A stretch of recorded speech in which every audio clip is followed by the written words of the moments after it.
Bienvenidos, queridos telespectadores, una semana más a Gran Canaria Televisión, a este programa Prólogos, dedicado a las novedades editoriales que se publican en español, en una semana especial para los canarios y para las letras canarias, porque el día 21 de febrero, se ha conmemorado el Día de las Letras Canarias en homenaje, en este caso, pues a José de Viera y Clavijo, pues ilustre historiador, naturalista, bueno, en fin, uno de los grandes hombres de la ilustración en Canarias y que se eligió, digamos, ese día, ¿no?, para conmemorar las letras canarias. Como siempre, ya hemos dicho que este programa tiene vocación de poner de relieve lo que es la lengua española y vamos a consultar los libros más vendidos, en este caso, en Chile y en Argentina esta semana. Ya hemos dicho que Prólogos no se queda en el ámbito de la isla, tampoco se queda en el ámbito de Canarias, ni siquiera se queda en el ámbito nacional, sino que tiene vocación de trascendencia y vocación de universalidad a través de un vehículo maravilloso como es la lengua española. Las novedades que hay en los libros más vendidos en estos momentos en Chile, y ahora estamos viendo los de Argentina, ¿no? Bien, hoy tenemos, yo creo que ya hemos visto cuáles son, cómo se está moviendo en estos momentos el mercado en esos dos países hermanos, ¿no? Hoy tenemos con nosotros a David Jiménez Torres, profesor de historia, filólogo, en fin, columnista del diario El Mundo y, por supuesto, escritor. Y vamos a prologar, vamos a dialogar con él sobre su última obra que se llama El mal dormir. Y no se nos van a quedar dormidos. La verdad que ya verán que no se nos van a quedar dormidos. Porque tenemos con nosotros al otro lado del hilo de internet, como se diría ahora, a David Jiménez, que supongo que estará en Madrid. David, ¿cómo estás? Bienvenido a Prólogo. ¿Qué tal? Un placer estar ahí. Efectivamente, estoy conectando desde Madrid. Sí. Bueno, David, cuéntanos un poquito cómo es tu trayectoria. Estuviste en Inglaterra, historia y también filología inglesa, ¿no? Creo que son tus especialidades, ¿no? Sí, bueno, viví muchos años fuera de España. Yo hice el bachillerato en Estados Unidos, luego estudié la carrera en Estados Unidos también. Efectivamente, hice historia y filología inglesa. Y luego, para el máster y el doctorado, me trasladé a Inglaterra, hice el doctorado en la Universidad de Cambridge y también mi primera plaza como profesor universitario fue también en Inglaterra, en la Universidad de Manchester.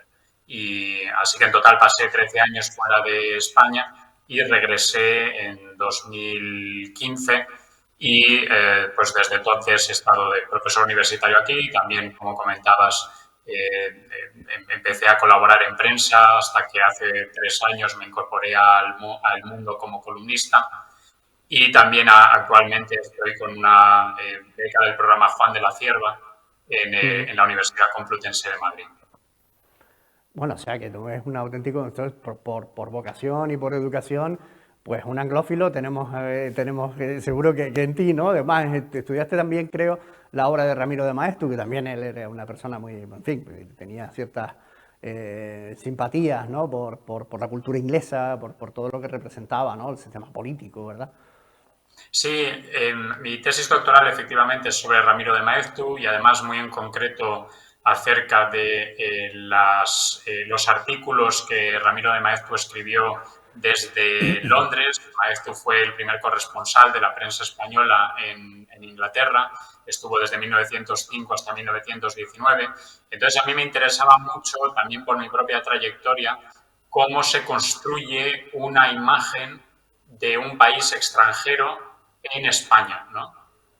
También porque me interesaba pues mis propias expectativas acerca de Reino Unido y de Estados Unidos cuando fui ahí, o las expectativas que los británicos y los estadounidenses tenían sobre España y los mecanismos mediante los cuales se crea una imagen cultural de otro país me interesaban mucho. Y luego es verdad, no sé si me consideraría anglófilo, pero desde luego me gustaba vivir en Estados Unidos y me gustan muchos elementos también de la cultura británica. Las universidades británicas siguen pareciéndome un gran modelo Sí. a seguir y hay mucho en esa cultura, tanto en la cultura literaria como en la cultura política, que me parece digno de admiración. Sí, bueno, y ese tema precisamente de la proyección de la imagen de España lo hemos tocado aquí abundantemente. Por ejemplo, con Elvira Roca, ¿no? Elvira Roca siempre ha estado, o con Julián Juderías, en fin, que también se dedicó, digamos, a ese tema. Gallangos, que creo que es uno de los grandes, no sé, creo que decía Gallango, uno de los primeros españoles que empezó a ir a la librería del Museo Británico y sacar todos los documentos que habían sobre España, ¿no? Y la imagen que tenía, bueno, la imagen que se tenía en España, en Inglaterra, de España. ¿Cómo ves tú esa imagen, David, ya que te metiste en ese tema y es tu tesis doctoral, ¿no? ¿Cómo sería, de alguna manera? Pues es muy Sí, interesante. yo creo que ha habido muy buenos investigadores que han trabajado esta idea de qué imagen se tiene de España en el extranjero. Eh, Has citado algunos, pero bueno, también Rafael Núñez Florencio ha tenido unos cuantos textos muy interesantes al respecto.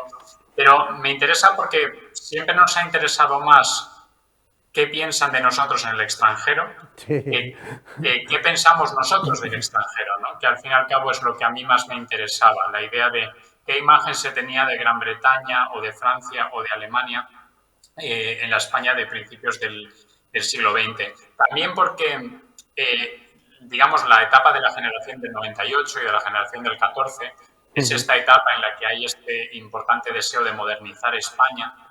Y es interesante que esos proyectos de modernizar España suelen estar vinculados a imágenes concretas de otros países europeos, ¿no?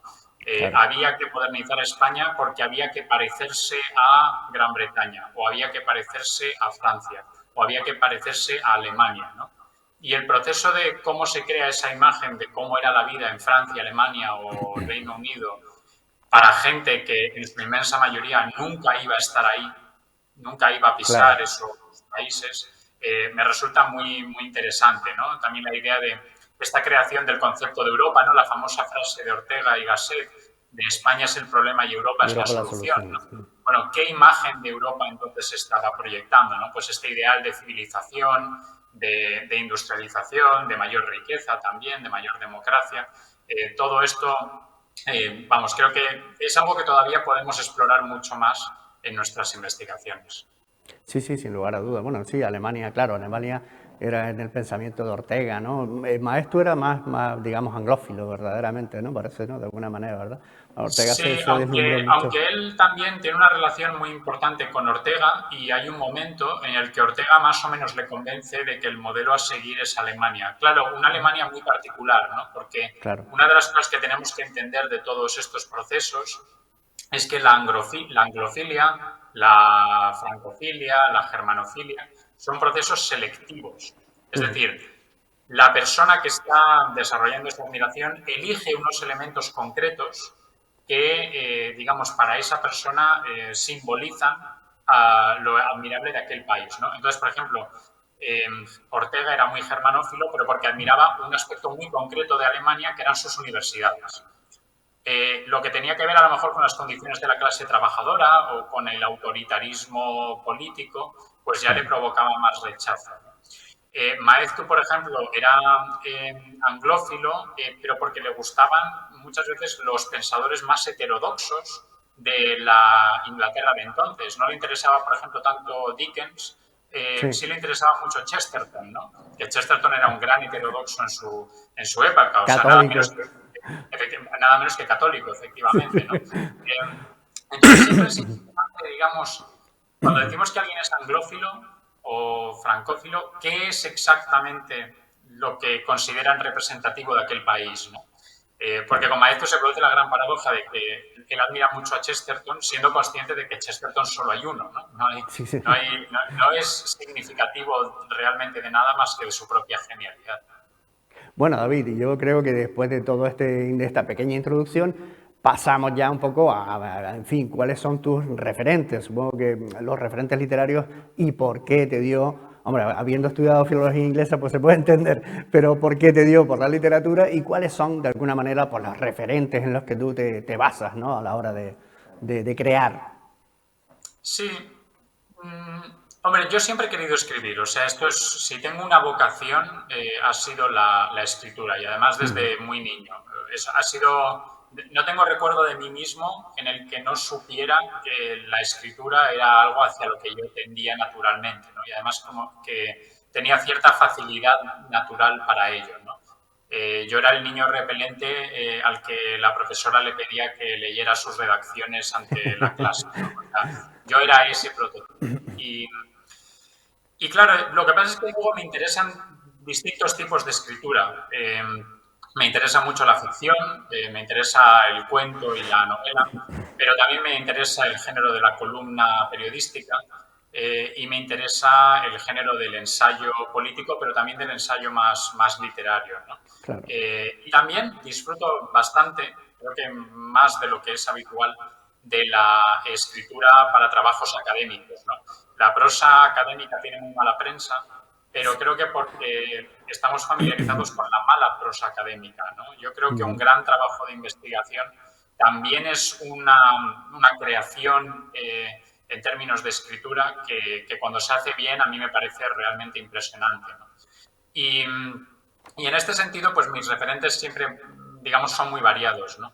Me gusta mucho el estilo académico británico, que es un estilo muy sobrio, muy poco retórico, muy, digamos, basado en ir desarrollando una argumentación. En literatura, pues me gustan mucho...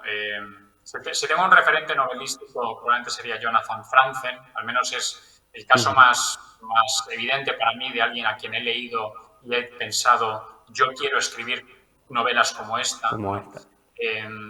Kazuo Ishiguro me gusta mucho, también David Lodge, y luego pues evidentemente los clásicos, ¿no? Dickens y Galdós, para mí son inagotables. Probablemente mi clásico favorito y al que vuelvo con bastante frecuencia es El Lazarillo, ¿no? Que me sigue pareciendo una obra literaria perfecta, ¿no? En su cercanía, su humanidad, su increíble inteligencia también, ¿no?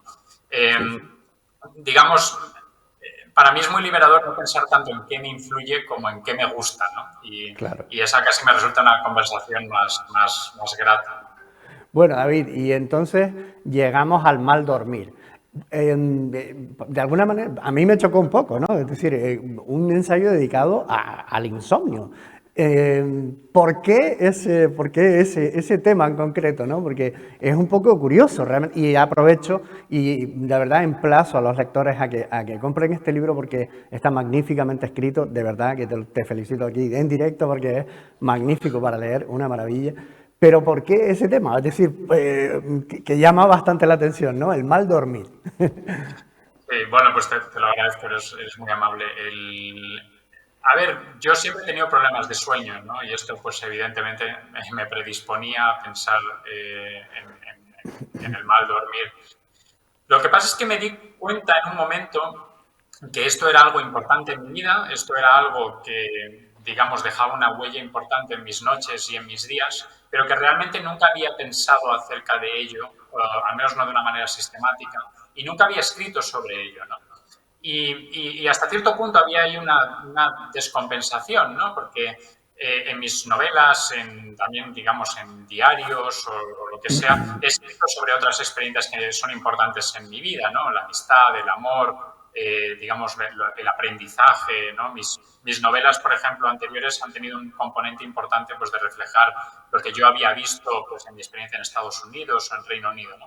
Y, sin embargo, esta experiencia de la noche y del cansancio durante el día nunca me había parecido algo sobre lo que valiera la pena reflexionar, ¿no? Y me parecía un desafío interesante, la idea de voy a intentar escribir acerca de este tema sobre el que además se escribe bastante poco, ¿no? Muy poco, sí. Creo que tenemos la intuición de que no hay mucho interesante que decir, ¿no? O sea, nos interesan mucho los sueños, todo lo que tiene que ver con lo magnífico, pero no nos ha interesado tanto el sueño, ¿no? O su ausencia.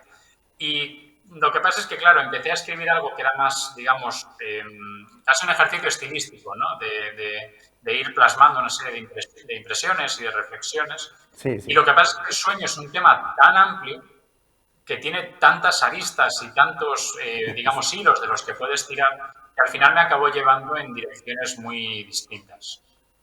Sí, a mí me recordaba, yo te lo he comentado, me recordaba un poco a una obra de Tomás de Quincy que se llama Confesiones de un inglés comedor de opio, que el título es horroroso, pero que cuando lo lees es una maravilla, ¿no? Porque él va narrando cómo el proceso de engancharse al opio, estamos hablando de mediados del siglo XIX en Inglaterra, ¿no?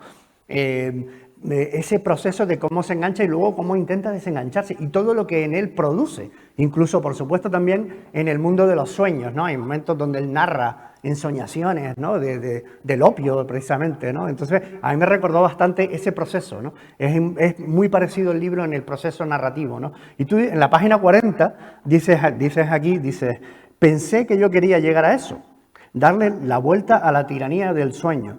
Ahora intento convertir el insomnio en un aliado. Lo reconozco, no me rebelo. Me levanto, me pongo a leer o lo que sea. David, ¿se puede decir que te has rendido ya? ¿Te has rendido ante la imposibilidad de dormir? Sí, hasta cierto punto escribir este libro para mí ha sido muy terapéutico. Duermo exactamente el mismo número de horas que antes, o no duermo el mismo número de horas que antes, pero ha habido algo que para mí ha sido muy valioso en dar cuerpo en forma de palabras a lo que hasta antes habían sido experiencias subterráneas, ¿sabes? O incluso mudas, ¿no? Una vez me puse a escribir, de alguna manera me salió todo, bueno, no sé si la palabra sería torrente, ¿no? Pero me di cuenta de que había muchas experiencias que quería plasmar. Y ese proceso de verbalizar a través de la palabra escrita, para mí ha sido muy, ya te digo, muy terapéutico.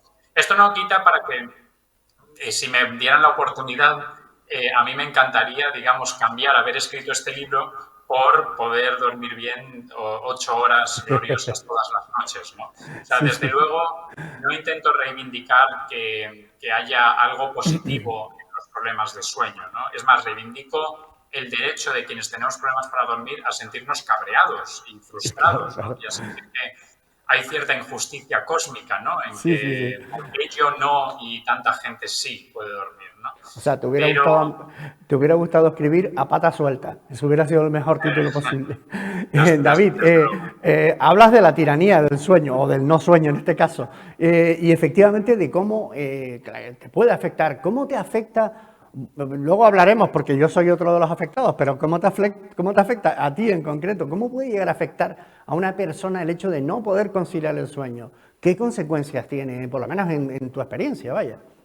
Sí, a ver, digamos, hay un elemento, hay una manera de responder a tu pregunta, digamos, siguiendo el camino de la medicina y de la ciencia, ¿no? De la investigación muy extensa y muy abrumadora que muestra que no dormir lo suficiente tiene consecuencias muy graves sobre nuestra salud, ¿no?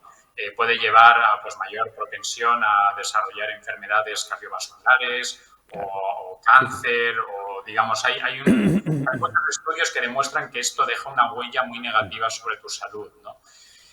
Pero luego yo he querido seguir un camino algo distinto, que es centrarme más bien en las consecuencias emocionales y psicológicas, incluso en cómo da forma a tu personalidad ser un mal durmiente, ¿no? No tanto la cuestión de cómo operas sobre tu organismo, sino cómo operas sobre tu manera de estar en el mundo, ¿no? Por eso el libro lo separo en la experiencia de las noches y la experiencia de los días, ¿no? Por las noches, el maldurmiente puede sentir pues una profunda frustración, una profunda soledad, porque es el Sí. momento del día en el que realmente menos conectados estamos con nadie, no estamos hablando con nadie, no estamos whatsappeándonos con nadie, no estamos colgando nada en las redes sociales, ni siquiera estamos viendo la tele, ¿no? O sea, es el único momento del día en el que estamos profunda y realmente desconectados de todo y de todos.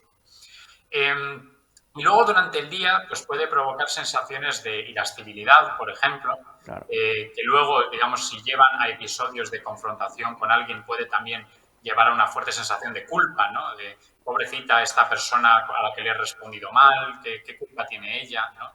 Eh, pero luego también, por ejemplo, una enorme inseguridad en el trabajo, la sensación de que todo el mundo a nuestro alrededor está perfectamente descansado y está lúcido y está Claro. trabajando bien y nosotros no estamos logrando rendir como querríamos, ¿no? Todas estas sensaciones, que bueno, también hay más, ¿no? Pero por no extenderme demasiado, yo en el libro lo comento es como una especie de corriente que va dando forma a la piedra de nuestra personalidad, ¿no? Y con el paso de los años, esto inevitablemente va a moldear la persona que somos. Sin duda, sin duda. Bueno, y de hecho, David, narras en el libro una anécdota precisamente porque somos comunidad, además somos una comunidad inmensa. Podríamos ser probablemente, yo creo que si nos juntáramos todos seríamos uno de los países más poblados del mundo, seguro. Pero es que hablas de una anécdota precisamente con tu madre, es decir, tú narras en el libro que tú desconocías completamente que tu madre también tuviese problemas de insomnio y cuéntala tú, porque claro, la contarás mejor que yo, obviamente. No, desde luego, yo, digamos, siempre he tenido estos problemas y además, digamos, siempre... Yo soy un mal durmiente quejica muchas veces. O sea, yo hablo de mis problemas de sueño, sobre todo en los últimos años, y, digamos, se lo comunico a la persona con la que esté hablando, ¿no? Entonces, un día estaba comiendo con mi madre y diciendo, pues, otra vez he tenido una mala noche. Estábamos en la Biblioteca Nacional, yo había ido a trabajar y ella también había ido para consultar algunos libros. Pero fue la primera vez en muchísimas conversaciones así que habíamos tenido que ella me dice, yo también tengo problemas de sueño, ¿no? Y esto fue un descubrimiento, no recuerdo exactamente qué edad tenía yo, pero ya tendría 20 y muchos, ¿no? Y por un lado iluminó algo, es decir, ahora ya sé que yo he heredado esto de mi madre y los problemas de sueño suelen tener un componente genético bastante marcado. Los investigadores esto lo han descubierto y lo han trazado. Pero también es interesante para mí lo diferente que es la manera en la que afrontamos nuestros problemas de sueño. Yo ya digo que soy un mal durmiente quejica, bueno, he llegado al punto de escribir un libro sobre el tema, mientras que mi madre, digamos, tiene una versión mucho más, bueno, bastante admirable, la verdad, senequista, ¿no? De un estoicismo, de no hablar de ello, no pensar en ello, con la idea de no permitir que esto controle tu vida, ¿no? Que a mí me resulta admirable. Lo que pasa es que yo no tengo esa capacidad de estoicismo, ¿no? Para mí, digamos, también la escritura es una manera, digamos, de dar forma a estas angustias. Pero lo que comentabas de la comunidad que somos, Bueno. fíjate, no es solo mi madre. Yo, en el proceso de escribir este libro, me he enterado de que muchos amigos, mucha gente cercana y compañeros de trabajo también tenían problemas de sueño, ¿no? Y lo hemos comentado porque ellos se enteraron de que yo estaba escribiendo este libro o cuando el libro ya se ha publicado. Pero si no fuera por eso, yo me pregunto si alguna vez habríamos tenido esa conversación, ¿sabes? Si alguna vez habríamos llegado a hablar de esto que en realidad nos une y que ha dado texturas nuevas a nuestras amistades, ¿no? Sí, sí, no, sin duda. Yo creo que sí, estaríamos en el G8 seguramente por Producto Interior Bruto con todos los que somos, ¿eh? No, no, seríamos más población que China, eso desde luego. Pero David, comentabas, porque la primera parte del libro es muy literaria, la verdad que es magníficamente, con una cantidad enorme además de referencias literarias, artísticas sobre el mundo del sueño o del no sueño, pero también después abordas cuestiones científicas, ¿no? Es decir, yo conjeturo, y tú también, yo creo que también, no sé, que probablemente puede ser a lo mejor esta propensión a no dormir algo heredado, efectivamente como tú hablabas, pero quizá de tiempos donde el hombre, pues recurriendo prácticamente a la antropología, donde pues la noche de alguna manera como que mantuviese alerta, ¿no? Es decir, aquellos sujetos que por sus miedos o por lo que representaba la oscuridad, a lo mejor no pudieran dormir. Estamos hablando ya, esto es una conjetura, ¿no? De decir, pero qué explicación puede tener que unos sujetos sí y otras personas duerman perfectamente? Yo creo que los problemas de sueño y el insomnio más en concreto son un gran desafío para gente que investigue la evolución humana, ¿no? Porque si el sueño tiene beneficios tan evidentes para nuestra salud, ¿no? Si es algo que necesitamos todos y necesitamos, digamos, en una cantidad estándar, que son 8 horas por noche, ¿por qué hay gente que no puede obtenerlo? ¿No? ¿Y por qué es algo además que se transmite? ¿Cómo es que esto no es algo que pues, la historia de la evolución de nuestra especie haya expulsado, digamos, de nuestra composición genética, ¿no? Como ha expulsado pues, tantas otras cosas que eran una desventaja evolutiva? Y yo he leído un par de trabajos interesantes de investigadores que trabajan en esto, en la preparación del libro, que lo que especulan es que, bueno, el sueño, o sea, el mal dormir es negativo para quien lo sufre, pero puede ser muy útil para el grupo, en el sentido de, como decías, épocas en las que vivíamos en la cueva o en la Claro, jungla, en la que abundaban los peligros nocturnos, y además los peligros nocturnos han seguido, digamos, siendo importantes también, digamos, en nuestra historia más moderna, ¿no? La noche siempre ha sido peligrosa. claro. Eh, pues en estos contextos siempre era útil para el grupo que hubiera uno o dos que tardaran más en dormirse que los demás, ¿no? Para poder detectar posibles amenazas de peligros nocturnos. Claro, ¿qué pasa? Que hoy en día la noche es mucho menos peligrosa, sobre todo en nuestras maravillosas habitaciones, en nuestras maravillosas casas, en nuestras maravillosas ciudades, de lo que era en la selva, ¿no? Pero nosotros seguimos teniendo esta cuestión, ¿no? Somos como ballenas que hubiéramos quedado varadas porque la marea ha bajado de repente. Sí, además tú citas a Scott Fitzgerald, que decía que a las 3 de la mañana el haberse olvidado un paquete cobraba la importancia de una sentencia de muerte. Es decir, ¿no? Y luego incluso lo reafirmas con una anécdota tuya de que vas al cine y que vas a ver una película de estas, de los niños japoneses estos famosos que se les ponen los ojos blancos y que la verdad que asustan.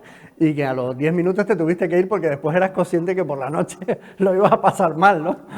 Efectivamente, claro, la noche es el territorio predilecto del miedo, ¿no? Sin duda, No sin solo del duda. miedo, digamos, a una agresión cabal, ¿no? Pues que entren a robar en nuestra casa. O Sí. que si estás en el campo, pues que venga alguien a hacerte mal, ¿no?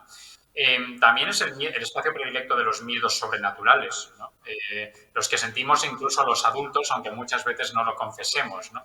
Es interesante que yo no creo que haya tanto tabú con los problemas de sueño en sí. Yo creo que más bien no hablamos de ello porque pensamos que a la otra persona no le interesa, ¿no? Que no es un tema interesante de conversación. Pero sí creo que hay mucho tabú a la hora de que los adultos confiesen sus miedos nocturnos, ¿no? Que un adulto pueda confesar que después de ver El Exorcista le cuesta dormir, ¿no? O que una noche se inquieta porque piensa que el asesino de Scream puede aparecer por la casa, ¿no? Y, digamos, me interesaba esta idea de la noche como un espacio que genera ansiedades, ¿no? Que genera ansiedades, como comentabas, muy banales. Por ejemplo, decir, Dios mío, me he olvidado de recoger un paquete, qué terrible, ¿no? Esto no va a tener arreglo posible. O ansiedades del trabajo o de nuestra vida sentimental, pero también miedos pues, de los vampiros, los hombres lobo, los fantasmas, ¿no? Las niñas poseídas. Sí, Todo sí. esto que hace que tengamos una relación conflictiva con la noche. Creo que es muy interesante también cuando hablamos de los problemas de sueño. Sí, pues además tú dices también en otra de las frases del libro, dices, tras un tiempo suficiente dando vueltas en la cama, es posible que hasta nos planteemos las grandes preguntas de la existencia. ¿Hay alguien ahí? ¿Estoy solo en el universo? ¿Qué sentido tiene todo esto? ¿No? Que es real, ciertamente. Siempre te abordas, esas preguntas te asaltan cuando estás en la cama realmente, ¿no? Sí, y además, digamos, hay una historia cultural muy rica, con, digamos, muchos elementos muy interesantes de la noche y sobre todo la vigilia, es decir, el estar ya intentando dormir pero no consiguiéndolo, como el espacio de búsqueda de respuestas, ¿no? Esto en la tradición cristiana y en la tradición de la mística, digamos, tiene una presencia muy fuerte, ¿no? Que la vigilia es un momento especialmente propenso para buscar a la divinidad, ¿no? Sin duda, Podemos claro. pensar, por ejemplo, en La Noche Oscura del Alma de San Juan de la Cruz, algunos de los poemas más, digamos, clásicos de nuestra literatura, que precisamente abordan esta metáfora del alma que en la noche decide buscar las respuestas o el calor del amor de Dios, ¿no?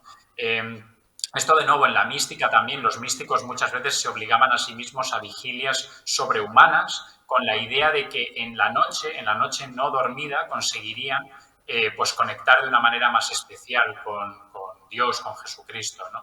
Pero esto es interesante que una vez llegamos a etapas más recientes de nuestra historia cultural en las que el cristianismo ocupa un lugar menor en nuestra cultura y llegamos, por ejemplo, a corrientes nihilistas o existencialistas, esto continúa, ¿no? Lo que pasa es que Sí, sí. ahora, en vez de buscar a Dios, lo que buscas es algún tipo de significado más allá de la divinidad, ¿no? Y muchos de los pensadores existencialistas, cito en el libro el caso de Cioran, ¿no?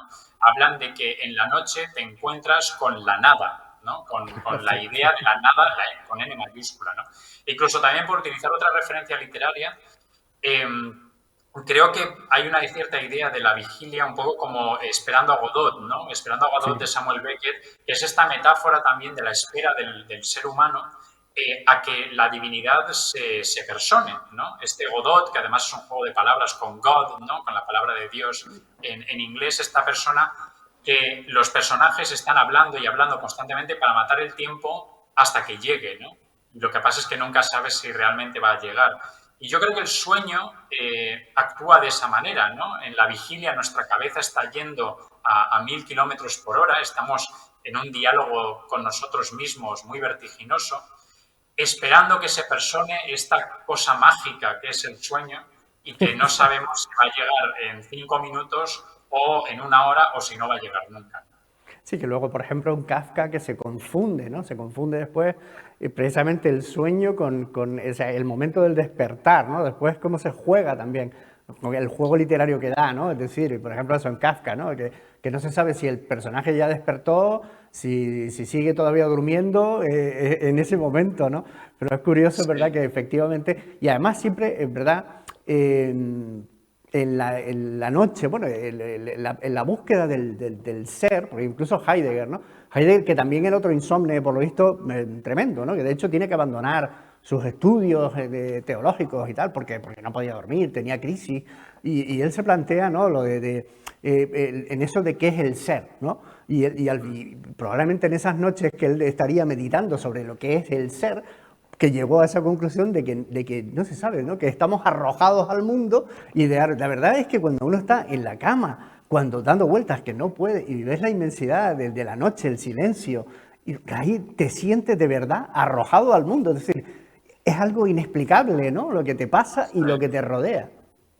Es muy difícil, digamos, bueno, no es difícil, pero es menos probable que te plantees las grandes preguntas de la Claro, existencia cuando estás en en el una autobús. comida con amigos que cuando Exactamente. estás, o yo que sé, en el autobús, que cuando estás en la cama sin Sí, nada más en lo que pensar que en eso, ¿no? Pero es interesante también, comentabas el caso de Kafka. Kafka, digamos, es quizás el santo patrón de los escritores insomnes, en el sentido de que no solo era alguien que tenía problemas de sueño muy importantes y que además los consignó en sus diarios, ¿no? Que cualquier persona que le interese esto, pues los diarios de Kafka están publicados, me parece que la última edición en España es en Austral, y ahí puedes ver además cómo noche tras noche él tiene problemas para conciliar el sueño, ¿no? Y además, como tenía un trabajo diurno, ¿no? Trabajaba en un empleo normal, sí. utilizaba las noches normalmente para escribir, ¿no? Y él mismo trazaba esta conexión entre sus problemas de sueño y la escritura, ¿no? Él decía, precisamente porque mi alma está bullendo constantemente con pensamientos de escritura, con inquietudes literarias, por esto yo no puedo dormir, ¿no? Pero es que además, y esto lo has señalado muy bien, Kafka convierte digamos, el elemento un poco surrealista de los problemas de sueño en su propia poética, ¿no? Sí, sí. O sea, el propio estilo de Kafka, los cuentos de Kafka, se pueden leer perfectamente como los cuentos de alguien que tiene problemas con el sueño. Es verdad que hay un elemento onírico, ¿no? Lo más, digamos, surrealista de estos, pero también, por ejemplo, los personajes de Kafka siempre están amenazados por algo, ¿no? Pero no se sabe muy bien por qué. No se sabe muy bien en qué se sustancia esa amenaza en el ambiente que uno ve en el castillo o en el proceso, ¿no? Y creo que eso engarza muy bien no solo con la experiencia de las noches, sino también con la experiencia del día del mal durmiente, ¿no? Esta Claro. idea de que nos sentimos desprotegidos, nos sentimos que como no hemos dormido bien, estamos un poco torpes, no estamos midiendo bien las respuestas, las acciones, a veces vamos a coger un vaso de agua y no lo agarramos bien. Digamos, este aturdimiento del mal durmiente durante el día, yo creo que Kafka lo utiliza muy bien a la hora de crear esa atmósfera tan particular de sus relatos. Y David, has hablado, oye, conectando con lo que decías ahora, además, has hablado de cómo el mal dormir además moldea una personalidad. ¿Tú crees que hay una relación? Yo creo que puede haber una relación entre el arte o determinado determinada necesidad de expresar, ¿no? Tanto en música, no que sé, Chopin, ¿no? Nocturnos, por ejemplo, Nietzsche, Filosofía de la Noche, es decir, o incluso, yo que sé, Mary Wollstonecraft, es decir, hay algo, hay una relación entre el insomnio, la noche y el mundo del arte. Yo particularmente creo que sí, pero yo no sé cómo lo ves tú. A ver, yo creo que si hacemos una nómina de escritores, artistas, filósofos, etcétera, que tenían problemas de sueño, nos va a salir una lista larguísima. Sí, O sea, has citado unos cuantos y podríamos estar aquí exactamente. toda la tarde, digamos, sacando nombres, ¿no? Entonces, es, digamos, racional pensar que puede haber una conexión, ¿no? Puede haber una conexión entre el hecho de que haya tantos creadores, digamos, al menos con horarios de sueño, digamos, distintos de lo habitual, y que haya una conexión entre esa inquietud creativa y los problemas de sueño, ¿no? También podemos pensar que, bueno, no tienes muchas cosas que hacer durante la noche cuando no puedes dormir, más allá de leer y escribir, ¿no? O crear, ¿no? O ponerte a pintar, o lo que sea. Pero también creo que aquí a veces podemos pecar de coger lo más, digamos, llamativo y pensar que es lo único que hay, ¿no? Porque también creo que si empezáramos a elaborar una lista de autores, creadores, filósofos que dormían bien Sí, y que trabajaban fundamentalmente por las mañanas, también nos saldría también, una lista larguísima, ¿no? efectivamente. Lo que pasa es que eso no es tan interesante precisamente porque nos parece menos atípico, ¿no? Y nosotros Claro. gravitamos naturalmente hacia lo atípico. Pero yo aquí me pregunto si esto no es sencillamente, bueno, que el mal dormir está distribuido a lo largo y ancho de la humanidad de una manera bastante uniforme. Lo que pasa es que, por ejemplo, nadie sabe el número de mineros con problemas de sueño, ¿no? Claro, O de encofradores o de marineros, ¿no? sí, sí. Sí, es mucho más fácil centrarnos en los escritores porque ellos han dejado una huella en la historia a través de sus escritos, ¿no? Pero un minero de Sheffield del siglo XIX No, a lo mejor también tenía problemas de sueño, solo que no lo sabemos, ¿no? claro, sí, porque tú atribuyes también que hay gente, ¿no? que dice, hombre, claro, es que es el género de vida del capitalismo actual, del mundo 24/7, que es lo que tú más o menos vienes a señalar. Pero efectivamente tú también dices, pero claro, eso es lo que sabemos ahora, pero no sabemos cómo dormiría, pues eso, un lanero de Lancashire del siglo XVIII. Nadie se ha preocupado por saber si dormía bien o si dormía mal, ¿no? O incluso si nos preocupáramos por ello, sería imposible saberlo, ¿no? Porque vuelvo a Claro, lo mismo, hasta que no inventemos una máquina del tiempo, los datos sobre el sueño nos van a ser imposibles de acceder a ellos, ¿no? Hay historiadores que trabajan, esto en la historiografía francesa está muy bien trabajado, lo que se llama la historia de la vida cotidiana, ¿no? Que sí. intentan, pues, digamos, por distintas fuentes, intentar llegar a una idea, pues, de cómo vivía la gente corriente en distintas épocas, ¿no? ¿Qué pasa? Tú puedes, por ejemplo, establecer a qué hora más o menos se iba a dormir la gente. Pero precisamente los maldurmientes sabemos que el problema no es a qué hora te vas a dormir, sino a qué hora Sí, consigues conciliar el sueño, ¿no? Y exacto. eso, a menos que alguien lo dejara escrito en un diario personal que haya sobrevivido hasta nuestro tiempo, pues nunca lo vamos a saber, ¿no? Nunca nos vamos a saber si ese minero se tiraba 3 horas mirando al techo sin poder conciliar el sueño después de apagar la luz, ¿no? Entonces, yo por esto creo que tendríamos que tener un cierto principio de incertidumbre a la hora de hablar de cómo han evolucionado los problemas de sueño a lo largo de la historia. Porque es verdad que hay mucha gente que sostiene que hoy en día dormimos peor que nunca, por esta idea de que pues, el Sí, ritmo acelerado del capitalismo contemporáneo, de la sociedad 24/7, el estímulo constante de nuestros móviles, de la televisión, las claro. bombillas muy brillantes que tenemos en nuestras casas, eso nos impide dormir y hace que durmamos peor que nuestros antepasados, ¿no? A mí esas explicaciones me parecen racionales, creo que tiene sentido que se planteen, pero tiene que haber un principio de incertidumbre básico, que es que yo no puedo decir que dormimos hoy peor que nunca, porque no sé cómo dormía la gente en el siglo XVI, ni en el Sí, siglo IX.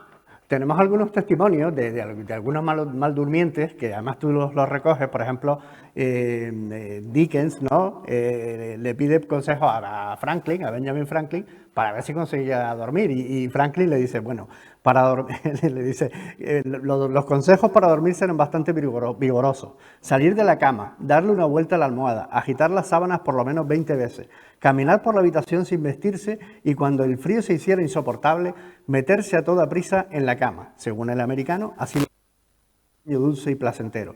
Pero el novelista británico exclama, de eso nada, el único resultado de aquella ceremonia fue desvelarme todavía más. David, ¿tú has conseguido tener algún método que sea efectivo? Algo. Probaste un coaching californiano, me parece que ponías, o una coaching californiana, pero no sé si dio resultado. A ver, yo he probado, digamos... A ver, yo creo que una cuestión del mal dormir y que separa al mal durmiente del insomne severo, ¿vale? Porque yo sí que trazo una distinción, digamos, entre la gravedad, digamos, de los problemas de sueño. Yo soy consciente, por ejemplo, de que hay gente que tiene problemas de sueño mucho más severos que yo, ¿no? Gente que realmente pasa por etapas en las que hay noches en las que no puede dormir, pero ni un minuto, ¿no? Mientras que en mi caso pues las noches malas son pues de 3 horas más o menos, ¿no? Que a mí me parece muy poco, pero entiendo que esa persona que no consigue dormir ni un minuto le parecería pues la gloria, ¿no? Entonces, yo creo que los maldurmientes, los que en vez de tener un insomnio incapacitante para la vida, intentamos sencillamente ir tirando con nuestros problemas de sueño, a veces no buscamos ayuda ni, digamos, farmacológica ni profesional. Entonces, mis experiencias han sido bastante limitadas. Yo intenté un par de sesiones de mindfulness, ¿no? Que era lo que te referías. Que digamos es una serie de técnicas para intentar pues dominar tus pensamientos, evitar la espiral de pensamientos negativos y autodestructivos que solo aumenta tu angustia y hace que sea todavía más difícil conciliar el sueño.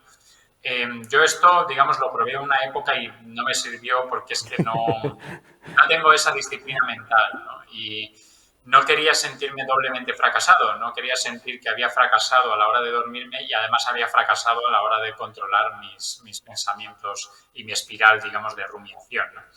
Y luego sí que es verdad que llevo unos 12 años tomando melatonina y tomando pastillas de melatonina pues prácticamente todas las noches. Lo que pasa es que también, y aquí podemos hablar más de esto si quieres, yo creo que con las pastillas muchos desarrollamos una relación de amor-odio, ¿no? En el sentido de nos da miedo crear una dependencia, claro. Nos da cierta cosa tener una sustancia ajena en el cuerpo y al final queremos y a la vez no queremos tener la pastilla en el cuerpo, ¿no? Y en mi caso, pues eso ha llevado a una relación un poco esquizofrénica en la cual yo tomo todas las noches melatonina, pero tomo solo un mordisquito de la pastilla, un mordisquito de ratón, ¿no? Es más, tengo botes que me pueden durar años llenos de pastillas, pues todas a medio roer, ¿no? Mi mujer se ríe de mí porque dice que en realidad llevo 12 años colgado del efecto placebo, ¿no? De que de ninguna manera pues una pizquita de melatonina puede crear realmente un efecto sobre mi cuerpo, ¿no? Pero lo pongo en el libro precisamente para señalar hasta qué punto la búsqueda de ayudas muchas veces lleva a manías, a supersticiones, ¿no? Creo que somos muy supersticiosos también los maldurmientes, ¿no? Porque como el sueño es misterioso en sí, no sabemos exactamente qué hace que una noche sea buena y otra noche sea mala, pues generamos nuestros propios rituales incluso para ir a la cama, ¿no? Y todas esas experiencias me parecían interesantes y quería recogerlas en el libro. Sí, yo también soy insomne. Y a mí particularmente yo creo que soy un vitalista, es decir, yo creo que también los insomnes precisamente estamos enamorados de la vida, por lo menos yo. O sea, tengo tantas ganas de levantarme, de vivir el día siguiente que me es imposible desconectar, o sea, mi mente no puede, o sea, en ningún momento puede parar de pensar y seguir pensando, y ya quiero llegar al día siguiente. No sé, eso es lo que me pasa a mí, ¿no? Porque yo me acuerdo que un amigo que me recomendó ir relajando los músculos, ¿no? Y me decía, no, tú vas relajando primero los brazos, después las piernas y tal, y a medida que relajaba uno, pero se me iban estimulando otros, o sea, con lo cual era imposible. O sea, por lo menos ese es mi caso, ¿no? Es decir, que también yo creo que tengamos algo de eso, de excesivo amor a la vida, ¿no? Que eso de dormir como que no, como que queremos vivir. Es posible, desde luego hay momentos... Yo creo que aquí también sería interesante hablar de lo que se conoce como cronotipos, ¿no? Porque creo que muchas personas que tenemos problemas sobre todo, o para conciliar el sueño o para retenerlo, es porque sufrimos de lo que se conoce de cronotipo vespertino o tipo búho, ¿no? Que es, digamos que por una predisposición genética, sencillamente tu cuerpo tiende a dormirse más tarde que los demás. Pero si una vez te duermes, podrías dormir tus 8 horas si, digamos, te dejara el despertador, ¿no? Por eso muchas personas que tenemos problemas de sueño, que no conseguimos conciliar el sueño hasta las 2 o 3 de la mañana, recuperamos sueño en el fin de semana, ¿no? Porque entonces podemos despertarnos más tarde. El problema es, pues, si tienes, digamos, un horario de trabajo, pues que tienes que levantarte a las 6:30 o a las 7, ¿no? En cuyo caso siempre estás condenado a dormir poco y mal, ¿no? Pero claro, esto, digamos, hasta que lo sabes, pues te hace tener una relación muy ambigua con ese momento en el que estás intentando dormirte, ¿no? Sobre todo porque los que tenemos el cronotipo vespertino, precisamente nuestro momento de mayor lucidez mental y nuestro momento de mayor actividad mental es ese espacio de la tarde-noche, ¿no? Yo, si trabajara en mi horario natural, en el que yo sé que soy más productivo, en el que yo sé que escribo mejor, que leo mejor, que pienso mejor, yo trabajaría desde las 6 de la tarde hasta las 2 o las 3 de la mañana. Ese es mi horario natural. Y si pudiera organizar la vida de manera que pudiera aprovecharlo, creo que, pues, digamos, sería mucho más productivo, ¿no? Entonces, esto que comentas de esta sensación vitalista, claro, tiene sentido porque nuestra cabeza, en el momento en el que tenemos que estar durmiendo, se siente genial. Claro, Se siente que efectivamente. precisamente, pero ¿cómo que estás intentando que me duerma? Si acabo de llegar, si me acabo de Efectivamente. despertar del todo, si puedo ahora mismo hacer cosas extraordinarias, ¿no? Claro, claro, exactamente. Oye, David, vamos a, porque ya, aparte de tu faceta de escritor, tu faceta, por supuesto, de columnista, pero también me interesa tu parte como profesor, en este caso de la Complutense de Historia Contemporánea, ¿no? David, y ya enlazando con la literatura británica o inglesa, que es lo que también una de tus especialidades, si viniera, ¿cómo ves tú al fantasma de Cuento de Navidad del año que viene? ¿Cómo lo ves venir? ¿Cómo ves el fantasma del año que viene o de las Navidades que viene? ¿Cómo se representa en tu cabeza de historiador lo que está pasando en estos momentos en Europa? Que también supongo que nos quita el sueño mucho. Dices cómo me imagino 2023, ¿no? O cómo Sí, me más o imagino el menos. futuro. Bueno, a ver, en un sentido macro, pues evidentemente pues marcado por lo que ocurra en Ucrania, ¿no? Y lo que pase con la respuesta que se dé a la invasión absolutamente ilegal e injustificada por parte de Rusia de territorio que es, digamos, de la soberanía ucraniana, ¿no? Yo creo que Putin ha calculado mal, por otra parte. Creo que su agresión, su agresividad también, la enorme arbitrariedad con la que ha desatado este conflicto ha fortalecido más las resistencias del otro lado. Creo que tendemos a pensar que, bueno, la Unión Europea no sirve de nada, nunca se va a poner de acuerdo en nada, la OTAN nunca va a, digamos, mostrar su fuerza. O sea, yo no creo que, digamos, vaya a haber una confrontación entre tropas de Sí. la OTAN y soldados rusos en Ucrania, pero sí que creo que esto ha ayudado a poner bastante firmes a personas que a lo mejor tenían un poco más de dudas acerca de el futuro de la OTAN o del proyecto europeo, ¿no? O sea, en realidad, en el último par de décadas muchas veces ha habido voces que se preguntaban ¿para qué sirve la OTAN ya? ¿No? Si ya no Sí, está la sí. Guerra Fría, si ya, digamos, la posibilidad de una confrontación con los países del Pacto de Varsovia ya no existe, pues ¿para qué sigue existiendo esta alianza militar? ¿No? Bueno, yo creo que estamos viendo que tiene mucho sentido mantener la OTAN en su lugar y que además países del este de Europa, como los estados bálticos o Polonia, probablemente van a tirar bastante porque haya una implicación mayor y una participación mayor, no solo de Estados Unidos, sino de otros países de Europa occidental en digamos, la defensa de las fronteras de la OTAN, ¿no? Sí, además yo creo que es un proceso paralelo, David, no sé si tú también de alguna manera lo ves así, de ese cuestionamiento de la OTAN, incluso de la Unión Europea, con un cuestionamiento incluso que llega más allá, sino que también afecta, digamos, al modelo de la democracia liberal, ¿no?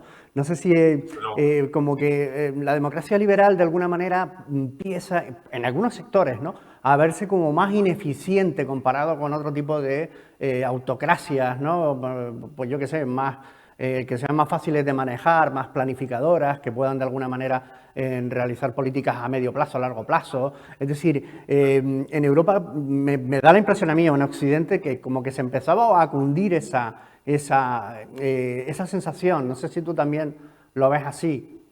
No, desde luego, y vamos, Putin tiene un número de fans no pequeño, No pequeño, y ¿eh? lo tiene en Europa del Este mismo, que es Ujú. sorprendente, considerando que la Sí, sí. historia reciente de Europa del Este está marcada por las agresiones de Rusia y de la Unión Soviética, pero vamos, hay el club de fans de Putin, digamos, especialmente nutrido ahí, y también en España, en Francia, en Reino Unido, porque Putin no solo es un nacionalista ruso, que digamos quiere expandir las fronteras de su Estado, sino que se ofrece como un modelo de autocracia, digamos, más eficaz, más decisiva, también mucho más conservadora, más explícitamente confesional, pero también antiliberal, ¿no? O sea, Ujú. Putin, además de nacionalista ruso, es antiliberal y anti de la democracia liberal o el Estado de Derecho como lo entendemos en Europa Occidental, ¿no? Y la gente que no le gusta ese sistema, pues cree que encuentra encarnado en Putin pues el modelo. Hay mucha gente que también que mira el modelo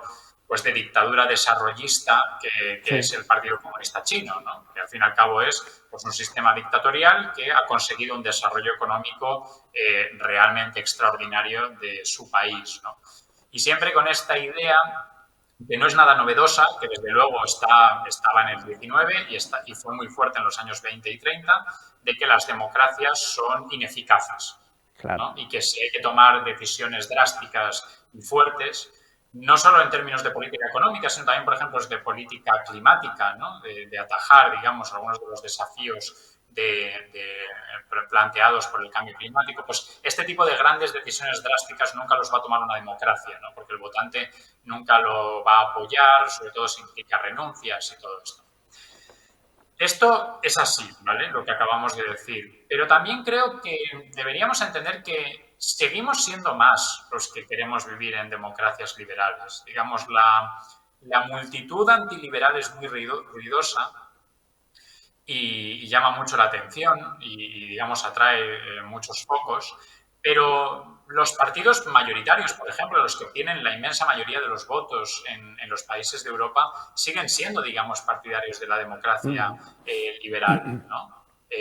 Digamos, en las elecciones a las que se presentaba Podemos, por ejemplo, ¿no? Digamos, por poner un ejemplo cercano, Sí. cuando Podemos alcanza su techo, digamos, en 70 escaños, me parece, pues si juntas los escaños que había sacado el Partido Socialista y el Partido Popular, te sale una mayoría abrumadora. Es decir, el No, veredicto de no, las urnas totalmente, claro, claro. siempre ha sido que la mayoría seguimos creyendo en la democracia liberal. Otra cosa es que la vayamos a tener que defender con la palabra y con los argumentos y con nuestras convicciones de una manera más robusta de lo que se ha hecho en el pasado, ¿no? La idea de Fukuyama del fin de la historia, ¿no? De que, digamos, con el colapso de la Unión Soviética ya el camino hacia que las democracias liberales cada vez estuvieran más consolidadas, bueno, eso evidentemente no va a ser automático, ¿no? Pero eso no significa que no logremos convencer a la gente a la postre de que este sistema en el que creemos y en el que vivimos sigue siendo preferible a las alternativas. Sí, sí, no. De hecho, yo creo que estamos en una situación parecida a lo que es lo que tú decías, ¿no? Más o menos, bueno, ese fracaso también de las democracias liberales en los años 20 al final condujo a lo que condujo también, ¿no? Que se dejó de creer precisamente, se hablaba de los politicastros, me acuerdo, ¿no? Precisamente, ¿no? Los politiquillos, ¿no? Los parlamentos que no servían para nada. Sin embargo, claro, cuando se pierden es cuando y empiezan cuando los echamos de menos, como todo en la vida, ¿no? Cuando perdemos, digamos, esa línea, ¿no? Del pensamiento republicano, liberal, ¿no? Cuando se pierde y deriva después en otro tipo de regímenes más autoritarios, cuando uno empieza a echarle, a cuestionarse qué ha hecho, ¿no? Y yo Sí. creo que estamos un poco en esa línea.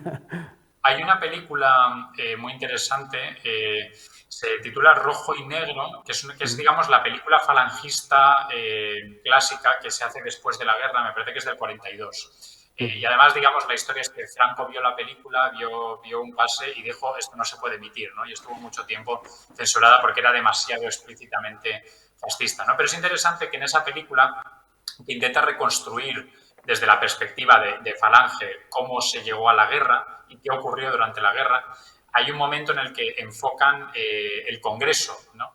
Y es este momento en el que aparecen pues, políticos en lo que es el Congreso actual, ¿no? O al menos en el hemiciclo, y hay unos de una bancada que solo dicen sí y otros de otra bancada que solo dicen no, ¿no? Y es esta idea del fascismo y del autoritarismo de entreguerras, de que los parlamentos, ¿no? La política parlamentaria, la democracia parlamentaria, solo servía para estas discusiones estériles en los parlamentos, ¿no?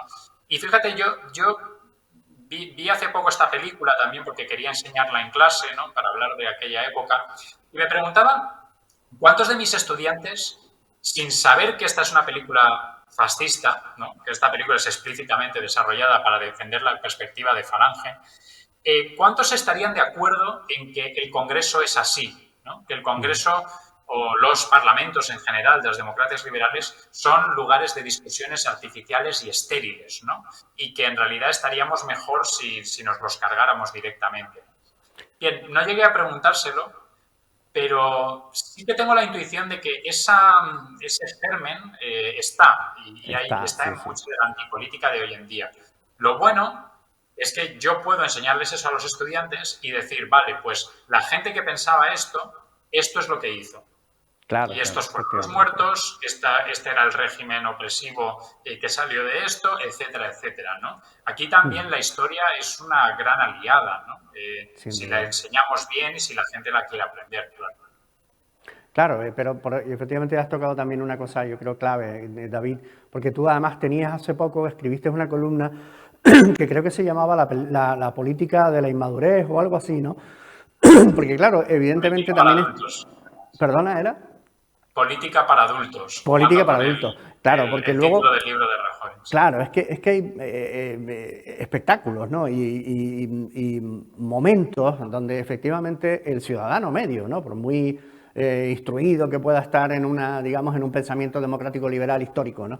Llega también a plantearse y ver como espectáculos esperpentos que hemos visto estos días, que efectivamente, oye, que estamos ante prácticamente, estamos huérfanos, ¿no? De la gran política que tú también reclamabas, y ahí en ese citabas pues a De Gasperi, a Churchill, en fin, todo este tipo de personajes que efectivamente ahora en Europa parece que no existen y en España pues ni hablemos, ¿no?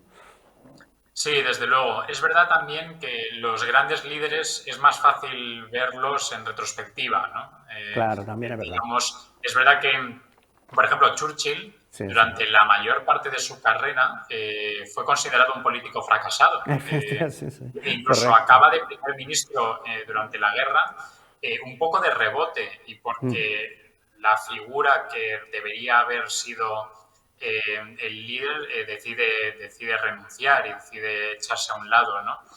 Y lo que pasa es que las circunstancias de la guerra precisamente sacan lo mejor de él, ¿no? Sacan esa faceta carismática, esa gran capacidad de oratoria, pero Churchill había sido, por ejemplo, responsable del desastre de Galípoli, ¿no? Durante la Primera Guerra Mundial, es decir, terrible. Adenauer también tiene muchas sombras, por ejemplo, las sombras de la política de desnazificación en Alemania, que fue un proceso muy problemático de desnazificación, digamos, en el que hubo mucha gente a la que se le permitió reciclarse en la nueva Alemania federal. Bueno, pues Adenauer tuvo un papel importante en todo esto, ¿no? Pero es verdad, desde luego, digamos, la gran generación, sobre todo de los padres de la democracia cristiana de posguerra, ¿no? Churchill, Adenauer, De Gasperi, pues sí, eran verdaderos titanes de la política, también para una política muy distinta, ¿no? Y para una ciudadanía muy distinta.